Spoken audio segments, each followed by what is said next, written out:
Bonjour et bienvenue à vous dans le dernier épisode de l'aménagement de Pimpon. Parce que oui, là, il est terminé, Pimpon. On vient de faire notre première nuit en nature avec une petite vue sur le Honeck là-bas, dans le massif des Vosges. Puis là, on assiste à un petit lever de soleil bien sympathique. Est-ce qu'on verra les Alpes? Je sais pas. Pour l'instant, c'est vraiment joli. Dans cet épisode, vous allez voir comment on a fabriqué le lit et la table parce que c'était les deux derniers éléments qui nous restaient installés pour pouvoir vivre dedans. Et puis aussi, on peaufine tous les petits derniers détails avant de pouvoir partir à l'aventure. Enfin, avant de pouvoir vivre dedans tout simplement, parce que notre but c'est de vivre dedans. Même si là c'est l'hiver, on n'est même pas en hiver, hein, mais bon, vous avez compris, ça caille. Donc voilà, je vous laisse avec l'épisode. Et puis moi je vais profiter du lever de soleil tout là-bas avec Sego. C'est trop joli.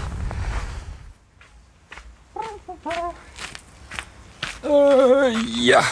Je vous avais déjà parlé des structures en aluminium, là, enfin des cornières, on appelle ça, en aluminium, qui sont fixées directement dans la tôle sur les côtés du camion. Et en fait, ce sera la base de notre structure de lit. Ça va nous permettre en fait d'avoir un lit en hauteur où il n'y a pas de pied en fait, grâce à ces structures, plus ces énormes tasseaux qui font 60 sur 60, 6 cm sur 6 cm.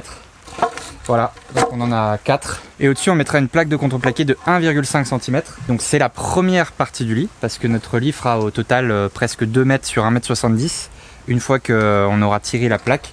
Enfin, je vous montrerai ça après. Là, pour l'instant, on s'occupe de mettre les tasseaux et la plaque de contreplaqué pour notre lit, avant qu'il fasse nuit et avant qu'il pleuve de trop. Alors, normalement, ils sont numérotés.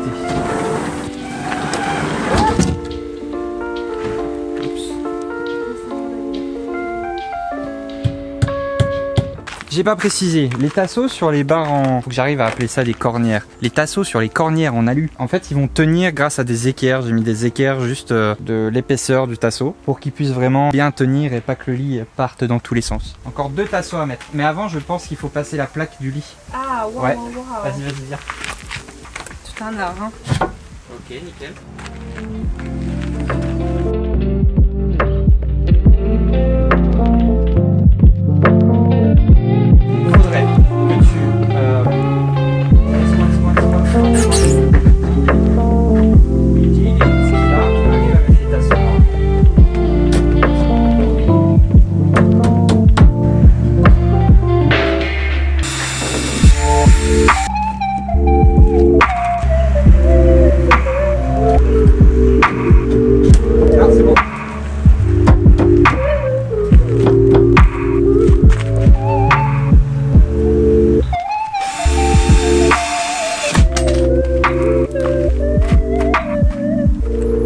Pas encore si ça va être assez solide tout ça, hein.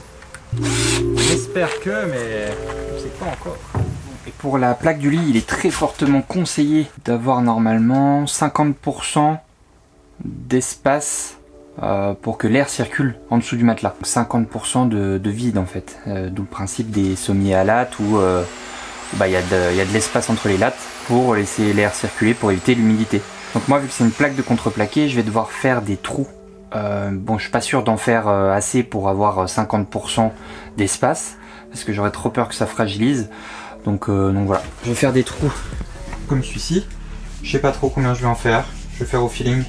Voilà ce que ça donne pour l'instant. J'ai privilégié la partie du haut où il y aura le haut du corps parce que c'est là où, au final où il y aura le plus d'humidité. Puis après de toute façon on va l'azurer la plaque, donc elle sera quand même bien protégée contre l'humidité. Normalement ça devrait le faire. Après on verra bien. Bon, pour la couleur, on s'est mis d'accord sur ça. Une couleur qu'on ne saurait qualifier. Alors, c'est un mélange de l'azur oro blanche et de l'azur oro noyer. Donc il y a moins de noyer que de blanc. Avec un peu d'eau et puis voilà, ça donne ça. Il y a un petit côté beige qu'on trouve sympa. Qui va bien avec les meubles bien foncés. Parce qu'on voulait pas tout blanc. Oui. Hein, Oui, parce que blanc, ça faisait trop blanc. ça va, Tintin.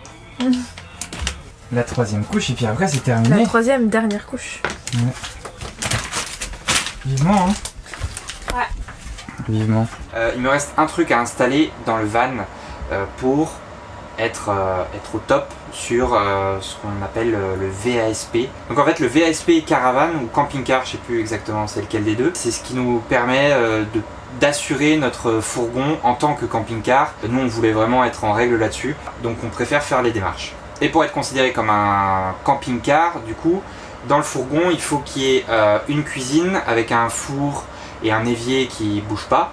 Et du coup de l'eau aussi. Je dis un four, en fait ça peut être juste des plaques électriques ou des plaques au gaz. Nous on a un four pour le coup.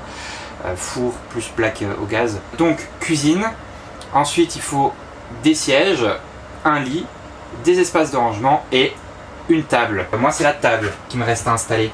Cette belle planche. Hop. Et je vais la mettre juste ici. J'ai déjà installé en fait des glissières avec des supports avec des tasseaux comme ça. Qui se coulissent dans dessous du lit. Comme ça. Donc j'ai juste à fixer ma table dessus et puis ce sera bon. La table est fixée. Je suis venu mettre la petite plaque devant là pour que ce soit bien joli. Et pour la tirer la plaque, j'ai fait ce petit truc là. Et hop. Il y a un petit trou. Je passe dans le petit trou avec la ficelle de récup. Tada. On peut fermer et on tire la table. Et ça nous fait quand même une belle table bien spacieuse. Bon, on peut pas... Ça résiste à 30 kg les glissières, donc ça devrait aller pour mettre une casserole et 2 assiettes. Ou 2 ordi. Surtout, je pense que la casserole, elle sera sur... C'est vrai. Ouais, oui, mais on pourra quand même mettre des trucs. Un ordi, ça pèse combien? C'est pas lourd. C'est même pas 2 kg un ordi, je crois. Bon, bah ça va alors. Ça va, ça va. Voilà. La table est terminée. On a récupéré des matelas dans un déménagement. Puis du coup on va les ouvrir. Puis voir comment ils sont à l'intérieur. Pour savoir quelle mousse on va prendre.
Poser le revêtement de sol, là c'est du lino qu'on a eu en déstockage, c'était une chute de rouleau et on a bien galéré à le poser, c'était un peu relou. Bon, la couleur ça va.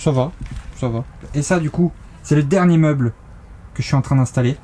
C'est en fait le meuble, on pourra ranger plein d'affaires, voilà, c'est comme un box et en fait c'est un meuble que je vais installer.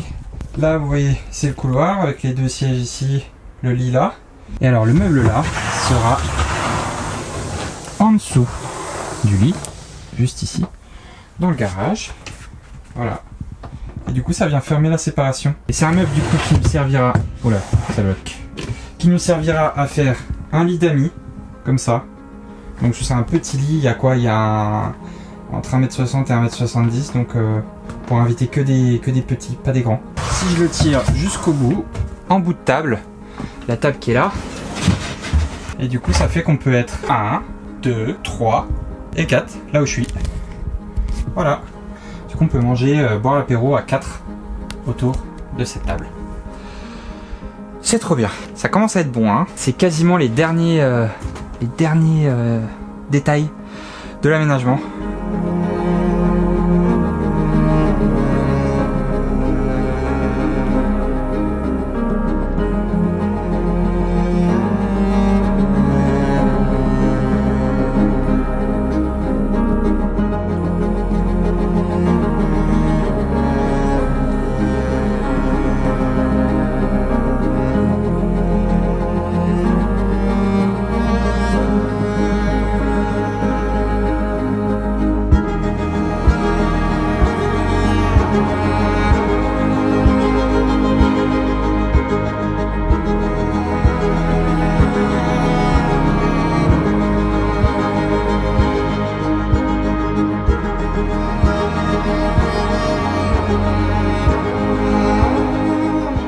Ça y est, le van est terminé à 95%, on va dire. Là, on a notre lit qui est posé, du coup, avec le matelas qu'on a découpé. Du coup, je vous parlais de la rallonge juste avant dans la vidéo. Et du coup, cette rallonge, elle est posée en dessous ici. Et en fait, on va juste venir la tirer.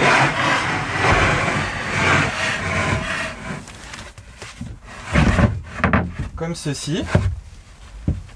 Voilà, je la cale bien. Et en fait, ça repose sur les dossiers des deux banquettes. On a juste à venir prendre les coussins des banquettes. Et le dernier, comme ceci. Là, on a un lit de 1,90 m en hauteur, longueur, et 1,70 m en largeur. Donc c'est hyper spacieux. Voilà, on peut dormir à au moins 3 dessus. Et nous on est que 2, hein. Donc on aura plein de place. Donc c'est cool. Bon, la planche elle est quand même un peu en équilibre, hein. Ça a l'air de tenir quand même. Quand on passe au-dessus ici, ça bouge, mais c'est quand même sympa, quoi. Donc là on va commencer à s'installer dans le van en fait. Et on va pouvoir vivre dedans enfin. Et on doit faire encore toutes les certifications de gaz, l'homologation pour le VASP et tout ça. D'ailleurs ça se passe pas comme prévu, on a quelques petits soucis. Et du coup je ferai sûrement une vidéo sur le sujet parce qu'il y a pas mal de choses à dire et c'est pas terminé encore. Donc il va y avoir beaucoup de choses à dire là-dessus. Mais en attendant, voilà, notre lit est terminé. On voulait pas un lit qu'il fallait refaire tous les jours. Au final on devra quand même faire quelques manips avant de pouvoir s'installer au lit. Mais ça nous permet d'avoir un lit vraiment gigantesque, quoi. Donc c'est génial. Et puis après hop, on remet les coussins ici. Voilà. Ça reste assez pratique, hein, et simple à la fois. Donc voilà, c'est terminé. Merci beaucoup d'avoir suivi tous les épisodes de l'aménagement. Il y en aura une dizaine, je crois, quelque chose comme ça. Et voilà, c'était plus d'1 an de travail. Enfin, on n'a pas travaillé pendant 1 an dessus, mais ça fait plus d'1 an qu'on a commencé le projet et on est vraiment content du résultat. On est vraiment fiers de notre travail. Donc je pense que c'est le principal. Et puis après, une fois qu'on l'aura bien investi et qu'on sera vraiment bien installé dedans, qu'il y aura de la déco et tout, on fera vraiment une présentation de tout l'aménagement pour montrer tout ce qu'on a fait, les idées qu'on a eues et aussi donner notre ressenti sur vraiment tout ce qu'on a fait, si ça c'est pratique, si ça on l'aurait fait autrement finalement. Donc on fera ça plus tard. En attendant, merci d'avoir regardé cette vidéo et puis à la prochaine.